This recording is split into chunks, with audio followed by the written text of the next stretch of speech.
अक्सर इस दुनिया में अनजाने मिलते हैं, अक्सर इस दुनिया में अनजाने मिलते हैं, अनजानी राहों में मिलके खो जाते हैं, लेकिन हमेशा वो याद आते हैं।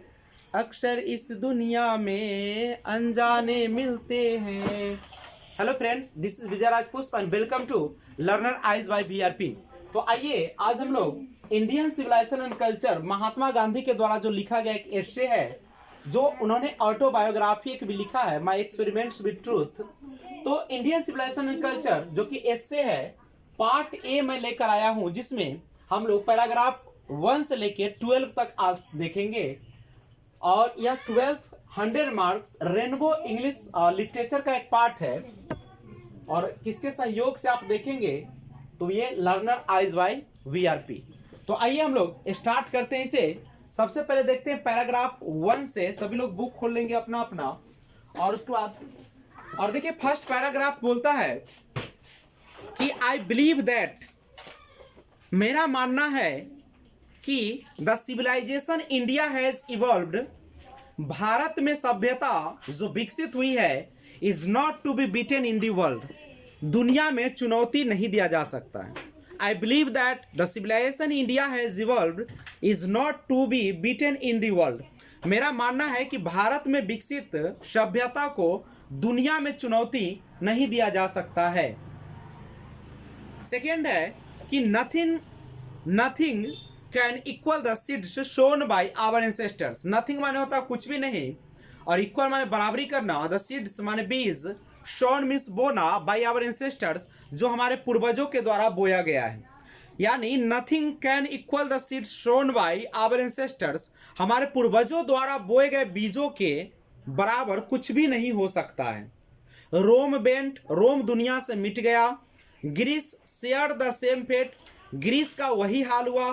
The might of the Pharaohs was broken, फिरौन के बल टूट गए।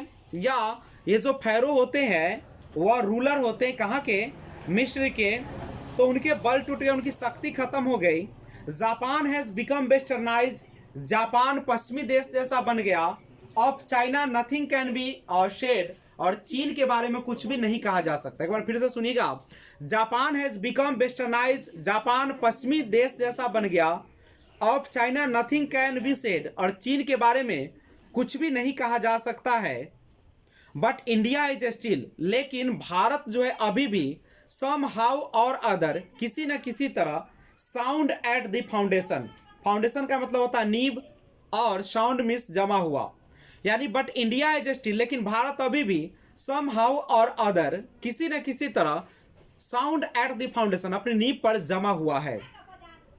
The people of Europe learn their lessons from the writing of the men of Greece और रोम, यूरोप के लोग ग्रीस या रोम के लेखन से सबक सीखे। Which exist no longer in their former glory, जो अब अपने पूर्व महिमा में मौजूद नहीं है। विच एग्जिस्ट नो लॉन्गर का मतलब होता है पूर्व महिमा में मौजूद न होना। तो which exist no longer in their former glory, जो अपने पूर्व महिमा में मौजूद नहीं है। In trying to learn from them, in trying to learn from them, the Europeans imagine that they will avoid the mistakes of Greece and Rome. In trying to learn from them, उनसे सीखने की कोशिश में, देखिए trying माने होता है कोशिश, और लर्न माने सीखना, फ्रॉम देम माने होता उनसे, उनसे सीखने की कोशिश में द यूरोपियंस इमेजिन दैट, यूरोपीय मान बैठे कि they will avoid the mistakes of Greece and Rome, कि वे ग्रीस और रोम की गलतियों से बच जाएंगे। Such is their pitiable condition, ऐसी उनकी ये दयनीय स्थिति है। देखिए सच माने ऐसा होता है, पिटिएबल माने होता है दयनीय, और कंडीशन माने स्थिति, और देयर का मतलब उनकी हो जाएगा। तो ऐसी उनकी दयनीय स्थिति है। नेक्स्ट लाइन देखेंगे, पैराग्राफ 2 है, in the mist of all this India remains immovable and that is her glory. लिखा है कि in the mist of all this, इन सब के बीच इंडिया, भारत, रिमेन्स इमूवेबल, अचल रहा, and that is her glory, और यही उसकी महिमा है। महिमा माने समृद्धि होती है, जो उसने विकास किया है। It is a charge against India charge माने होता है आपको आरोप लगाना, अगेंस्ट माने के खिलाफ, और इंडिया यानी it is a charge against India, Bharat के खिलाफ आरोप है कि that her people are so uncivilised, ignorant and stolid that is not possible to induce them to adopt any changes. कहा कि उसके लोग इतने अशिक्षित, अज्ञानी और बेवकूफ है कि उन्हें किसी भी परिवर्तन को अपनाने के लिए प्रेरित करना संभव नहीं। पीपुल आर सो अनसिविलाइज्ड, लोग इतने अनसिविलाइज्ड, असभ्य है, इग्नोरेंट अज्ञानी है, एंड स्टोलिड बेवकूफ है कि दैट इज नॉट पॉसिबल, क्या संभव नहीं है, to induce them to adopt any changes, यानी किसी भी परिवर्तन को अपनाने के लिए प्रेरित करना संभव नहीं है। It is a charge really against our merit, it is a charge really against our merit, वास्तव में यह हमारी योग्यता के खिलाफ है, आरोप है। व्हाट वी हैव टेस्टेड, जिसे हमने निहाय की है, found that on the anvil of experience, किस चीज पर, तो अनुभव के आधार पर लिखा है कि it is charge really against our merit, what we have tested and found true on the anvil of experience, वास्तव में यह हमारी योग्यता के खिलाफ आरोप है जिसे हमने अपने अनुभव के निहाय पर परखा और सही पाया। वी डेयर नॉट चेंज, हमें बदलने की साहस न करे। Many thrust their advice upon India, अनेकों ने भारत पर अपनी सलाह थोपी, एंड शी रिमेन्स स्टेडी, पर हम स्थिर है। दिस इज हर ब्यूटी, यही हमारी सुंदरता है। It is the sheet anchor of our home, sheet anchor का मतलब होता है मुख्य आधार। It is the sheet anchor of our hope, यह हमारे उम्मीद की मुख्य आधार है। नेक्स्ट लाइन है पैराग्राफ 3 को देखा जाए, इसमें है कि civilization is that mode of conduct which points out to man the path of duty. Civilization, सभ्यता, is that mode of conduct, वह आचरण है, विच पॉइंट्स आउट, जो हमें दिखाती है, man the path of duty, इंसान को कर्तव्य का पथ। Civilization is that mode of conduct which points out to man the path of duty, सभ्यता वह आचरण है जो इंसान को कर्तव्य का पथ बताती है। Performance of duty and observance of morality are convertible terms. Performance of duty, कर्तव्यों का प्रदर्शन, एंड ऑब्जर्वेंस ऑफ मोरालिटी, नैतिकता का पालन, आर कन्वर्टिबल टर्म्स, परिवर्तनीय नियम है। कन्वर्ट माने होता है बदलना। To observe morality is to attain mastery over our mind and our passions. To observe morality is to attain mastery over our mind and our passion, नैतिकता का पालन करना, हमारे मन और हमारे जुनून पर स्वामित्व प्राप्त करना है। So doing we know ourself, ऐसा करने से हम खुद को जानते हैं। The Gujarat equivalent for civilization means good conduct. The Gujarat equivalent for civilization means, Gujarati में सभ्यता का पर्यायवाची है गुड कंडक्ट, अच्छे आचरण, यानी गुजराती में हम गुड कंडक्ट को अच्छे आचरण कहते हैं। पैराग्राफ 4 देखिएगा, if this definition be correct, अगर यह परिभाषा सही है, देन इंडिया, तो Bharat, as so many writers have shown, जैसा कि इतने सारे लेखकों से पता चलता है, has nothing to learn from anybody else, किसी और से सीखने की आवश्यकता नहीं है, and this is as it should be, और जैसा होना चाहिए। फिर से देखिएगा, if this definition be correct, अगर यह परिभाषा सही है, देन इंडिया, तो Bharat, as so many writers have shown, जैसा कि इतने सारे लेखकों से पता चलता है कि has nothing to learn from anybody else, कि किसी और से सीखने की आवश्यकता नहीं है, and this is as it should be, और वैसा ही है जैसा होना चाहिए। नेक्स्ट लाइन है पैराग्राफ 5 देखिएगा, वी नोटिस दैट, हम देखते हैं कि the mind is restless bird, मन एक बेचैन पक्षी है, द मोर इट गेट्स, जितना अधिक मिलता है, द मोर इट वांट्स, उतना ही अधिक चाहता है, एंड स्टिल रिमेन्स अनसेटिस्फाइड, और तब भी असंतुष्ट रहता है। The more we indulge our passions, the more unbridled they become. The more we indulge, जितना अधिक हम अपनी भावनाओं में, आवर पैशंस, अपनी भावनाओं में लिप्त होंगे, the more unbridled they become, उतना ही ये बेलगाम होगा। आवर एंसेस्टर्स, हमारे पूर्वज, देयरफॉर, इसीलिए, set a limit to our indulgences, इसीलिए हमारे पूर्वजों ने हमारे भोग विलास की एक सीमा निर्धारित की है। They saw that, उन्होंने देखा, that happiness was largely a mental condition, खुशी काफी हद तक एक मानसिक स्थिति है। नेक्स्ट लाइन है पैराग्राफ 6 का, a man is not necessarily happy, यह जरूरी नहीं है कि आदमी खुश है, बिकॉज क्योंकि ही इज रिच, वो अमीर है, और अनहैप्पी या दुखी है, बिकॉज क्योंकि ही इज पुअर, वह गरीब है। The rich are often seem to be unhappy, कई बार देखा गया है कि अमीर दुखी होता है, the poor to be happy, और गरीब सुखी। Millions will always remain poor, लाखों हमेशा गरीब रहेंगे। ऑब्जर्विंग ऑल दिस, यह सब देखकर आवर एंसेस्टर्स, हमारे पूर्वज, डिसयूडेड, हमें us from luxuries and pleasures. Observing all this, यह सब देखकर आवर एंसेस्टर डिसयूडेड, हमारे पूर्वज रोके, अस, हम लोगों को, फ्रॉम लग्जरीज एंड प्लेजर, विलासिता और आनंद से।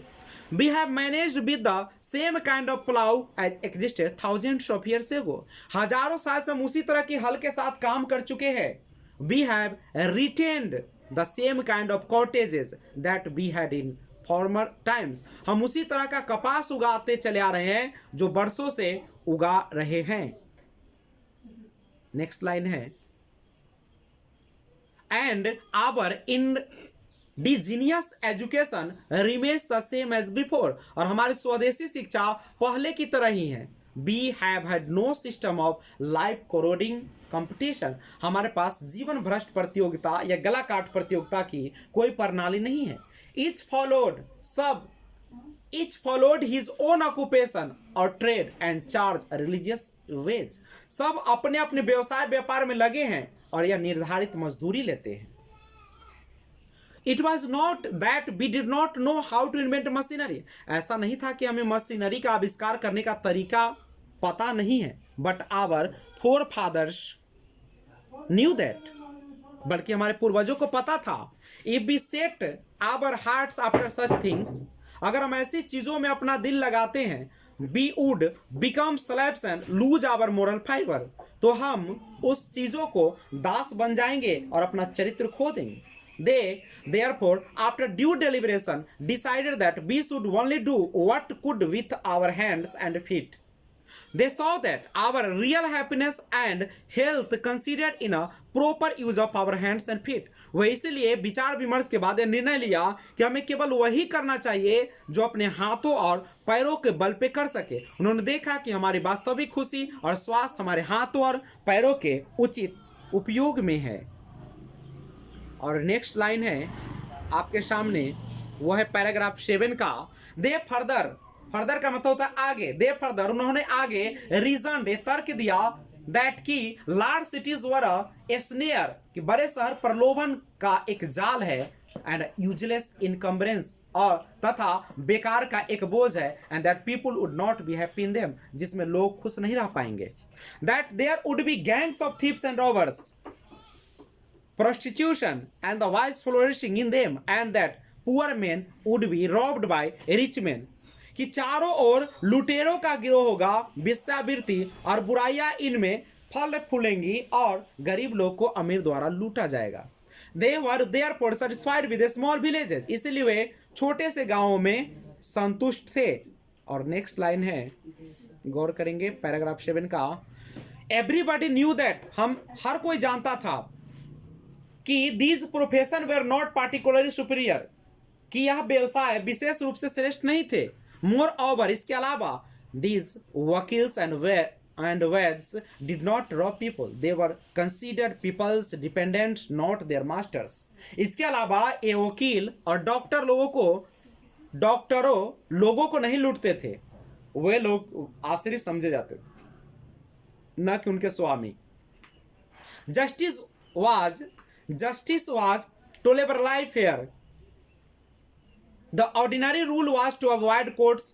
There were no touts to lure people into them. न्याय संगत निष्पक्ष था, साधारण नियम अदालतों से बचने के लिए था, और इसमें लोगों को लुभाने के लिए कोई व्यवसाय न थी। The evil too was noticeable only in and around capitals. यह बुराई भी सिर्फ राजधानियों और उसके आसपास देखा जा सकता था। The common people lived independently and followed their agricultural occupation. They enjoyed true home rule.